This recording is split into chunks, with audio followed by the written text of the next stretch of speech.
You give your agent a 1 million token context window, and it still fails after 30 minutes. The problem isn't the model. The model is fine. The problem is that you're treating context like memory, when they're fundamentally different things. Context is temporary working space. It grows with every exchange and eventually collapses under its own weight. In this breakdown, we'll cover 10 design patterns that help agents avoid this failure mode, running for hours or days instead of minutes, without ballooning token costs or degrading quality. These are the architectural ideas that separate toy agents from production systems. Watch any long-running agent closely, and you'll see a pattern. Early on, it's sharp, on task, making good decisions. But around the 15 or 20-minute mark, things start to slip. It starts asking questions it already answered. It revisits decisions made an hour ago. It contradicts itself. It burns through tokens at an accelerating rate. This is context rot, and it's one of the most common and costly failures in production agent systems. The symptoms are easy to spot: repetition, forgetfulness, hallucination, and spiraling API costs. The good news is that it's entirely preventable. Every symptom of context rot traces back to a handful of architectural mistakes that can be fixed. The root cause of context rot is a single misconception: treating context as if it were memory. They're not the same thing. Context is temporary. Every token you put in there has a cost, and nothing in it persists beyond the current conversation. Memory, by contrast, is persistent. It's structured, searchable, and can survive across sessions and restarts. When developers mix these two concepts, stuffing memory into context and relying on scrollback for state, they create systems that are fragile by design. The context grows unboundedly, retrieval gets noisy, costs spiral, and eventually the model loses the thread entirely. Keeping these two concepts cleanly separated is the foundation of every pattern we're about to cover. Agent design has gone through 3 distinct generations, and each one reflects a shift in how we think about intelligence and architecture. Generation 1 was just a prompt and a model, simple, brittle, limited to short tasks. Generation 2 added tools and a loop. The agent could take actions, but it was still a single conversation with a growing context. Generation 3 is where things get interesting. The orchestrator doesn't do the work itself. It delegates to specialized subagents, manages memory systems, produces durable artifacts, and maintains state externally. Modern agents look less like chatbots and more like distributed software systems. That shift in mental model is exactly what we're building toward. Pattern 1 is subagents. The core idea is simple. Instead of one monolithic agent handling everything, research, coding, testing, planning, review, you split work into separate workers, each with its own isolated context. A mega agent trying to juggle everything eventually drowns in its own history. But a coordinator that delegates to specialized workers keeps its own context lean. Each sub-agent starts fresh, does its job, and returns a compressed result. The coordinator never sees the full transcript, only the output. Context stays small, decisions stay clear, and when one sub-agent fails, it doesn't corrupt the state of the entire system. Isolation is what makes this pattern so powerful. People often assume the value of sub-agents comes from specialization, having a dedicated research agent or a dedicated coding agent. That's a benefit, but it's not the primary one. The real advantage is context isolation. Think about it this way. A research agent might burn through 80,000 tokens doing its job, but when it's done, it hands back a 2,000 token summary. The coordinator sees that summary, not the full transcript. Apply this pattern across 10 subagents, and you've reduced coordinator context by 95% or more. The coordinator stays fast, stays focused, and stays within budget, no matter how much work the subagents did underneath. Specialization is nice. Context isolation is what actually makes long-running agents reliable. Pattern 2 is the Planner-Executor split. Most naive agents mix planning and doing in a single loop. They think, act, think again, sometimes contradict themselves halfway through. This creates planning drift, where the agent second-guesses completed steps or rewrites its approach, based on early execution results. The fix is clean separation. The planner runs once, or on a schedule, and produces a structured task queue. The executor works through that queue without second-guessing the plan. If something unexpected happens mid-execution, the executor escalates back to the planner rather than improvising on the fly. The result is a system that's predictable, auditable, and much easier to debug when something goes wrong. Pattern 3 is artifact-centric design. Think about how humans manage complex, long-running work.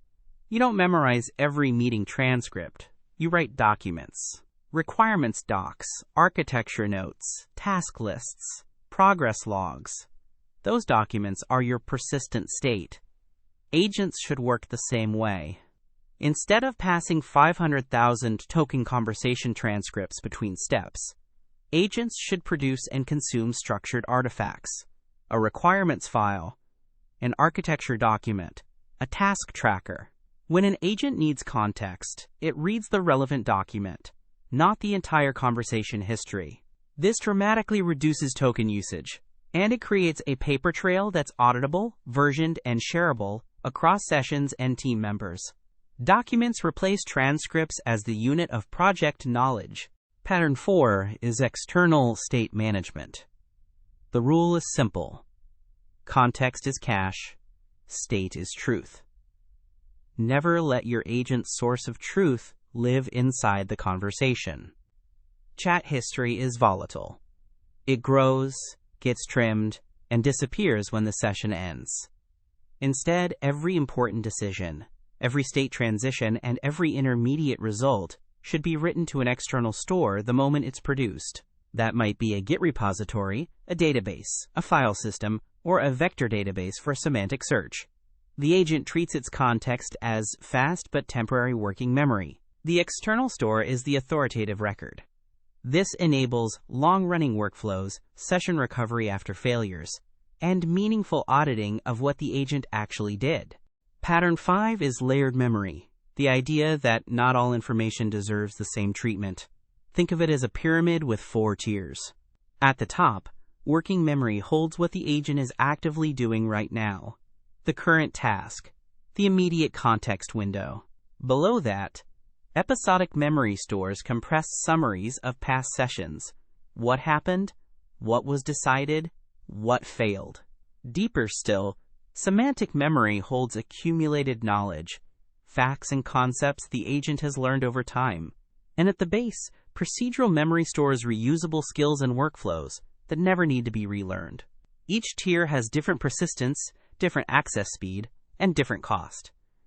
Treating all information the same way is one of the most common design mistakes in agent systems.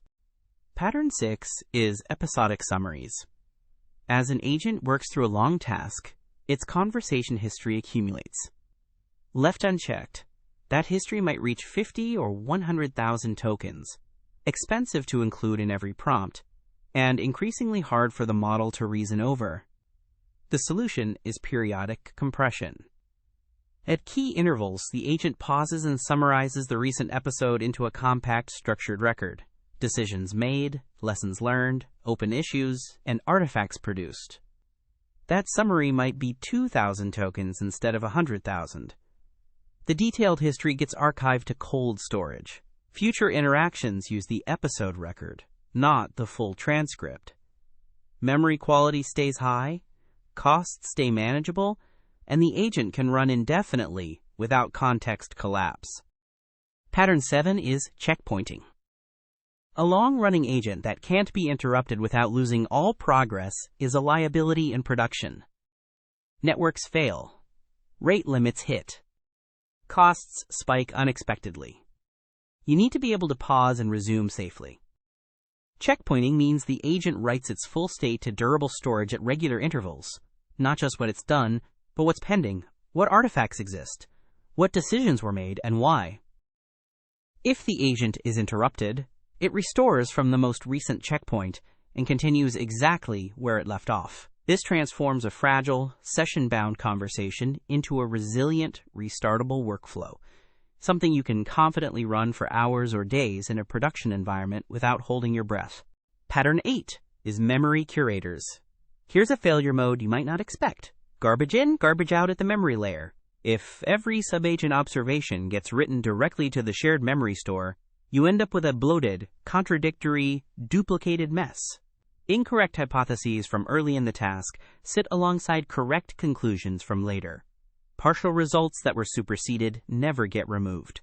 The solution is a curator layer, a dedicated process that intercepts all memory writes and decides what's actually worth keeping. The curator evaluates information quality, deduplicates overlapping entries, merges related facts, and rejects low-signal observations before anything reaches permanent storage. Memory stays clean, future retrieval stays accurate, and the whole system becomes more reliable over time. Pattern 9 challenges a common architectural instinct. Don't create a new agent for every specialized capability. Many teams build a security agent, a DevOps agent, a QA agent, a deployment agent, and suddenly they're managing a sprawling fleet that's hard to coordinate and even harder to maintain. The better pattern is fewer, general-purpose agents combined with reusable skills. A skill is a self-contained, callable module, a security review routine, a test runner, a deployment checklist. Any general agent can invoke any skill as needed. You get specialization without the overhead of separate agent lifecycles, separate context windows, and separate orchestration logic. Simpler architecture, same capability, much better maintainability as the system grows. Pattern 10 is the most sophisticated, treating context management itself as an explicit tool the agent controls. In most basic implementations, context is something that happens to the agent. It grows passively as the conversation continues, and eventually hits a limit. In Pattern 10, the agent actively manages its own context as part of its workflow. It has tools. Retrieve a memory by semantic query, archive old context to long-term storage, summarize recent history into a compressed record, compact the current window when it gets too large. The agent decides when to invoke each of these based on its current state and task demands. Context stops being a passive overflow problem and becomes an active resource the agent engineers around. Now let's see how these patterns combine into a coherent whole. At the top sits a coordinator, lightweight, focused on orchestration, not execution. Below it, a planner produces structured task queues. Specialized worker pools, research, coding, QA, execute individual tasks in isolated context windows and return compressed summaries. A memory curator intercepts all state writes before they reach the persistent store. A skill library provides reusable capabilities any worker can invoke. At the foundation, artifacts and external state stores hold the durable project record. Notice what's missing. No monolithic agent drowning in context. No chat transcript being passed between components. Every part of the system exchanges clean, structured, minimal data. The architecture is designed around information flow, not prompt engineering. Let's talk numbers. A single monolithic agent on a complex task might see context growing linearly or faster. By the 2-hour mark, you could be paying for millions of tokens per turn. Add episodic summaries, and that growth flattens dramatically. Add subagents and coordinator context drops by 90% or more. Use artifacts instead of transcript passing, and you eliminate entire categories of repeated context. The combined effect isn't incremental, it's multiplicative. Architecture improvements routinely reduce costs by 10 to 100 times, while simultaneously improving reliability and extending how long agents can run. The model doesn't need to get smarter, the system needs to get leaner. The cheapest token is always the one you never had to send. Before we close, let's name the failure modes directly so you can recognize them. One giant agent that handles everything context bloat is guaranteed. Unlimited memory writes from every worker. Memory pollution degrades retrieval quality over time. Passing full conversation transcripts between components. You're multiplying token costs with every handoff. No checkpointing. Any interruption destroys all progress and forces a restart from scratch. And unfiltered memory. Low-quality observations from early in the task crowd out high-quality conclusions from later. Every one of these is a common default. They're what you get when you scale a basic agent design without intentional architectural choices. If your agent is showing signs of any of these, that's where to start. Here's the mental model shift that ties everything together. The old way of thinking about agents was prompt engineering. Craft the right instructions and the model handles everything. That works for simple, short tasks. For complex, long-running production workloads, the right mental model is distributed systems design. Think about how you'd build a reliable microservices architecture. You'd worry about state persistence, fault tolerance, component isolation, data flow, and observability. Those are exactly the same concerns that matter for production agents. The intelligence lives in the model. Your job as an engineer is to design a system that channels that intelligence efficiently, reliably, and at the right cost. That's the shift, from prompt engineering to systems engineering. Let's bring it home with 5 rules for production agents. First, context is not memory. Treat them as separate systems with separate concerns. Second, use subagents for isolation. Every worker gets a clean context. Every coordinator gets compressed summaries. Third, artifacts beat transcripts. Durable documents replace ephemeral conversation history as the unit of project knowledge. Fourth, persist state externally. Your source of truth lives in the state store, not the chat log. Fifth, design for restartability. Every agent should be able to stop and resume from a checkpoint without data loss. The highest performing agents in production today aren't winning because of bigger models or longer context windows. They're winning because of better architecture. Context engineering is the new competitive advantage. The field is going through a genuine architectural shift. A few years ago, the conversation was all about prompt engineering. Find the magic words that make the model do what you want. Today, the conversation is about context engineering. Designing systems that give the model the right information, at the right time, in the right structure.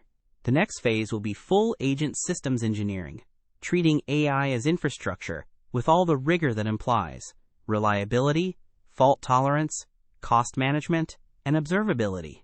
The developers who internalize these patterns now aren't just building better agents, they're building the foundations for what AI systems will look like in production at scale. The architecture patterns we covered today are that foundation.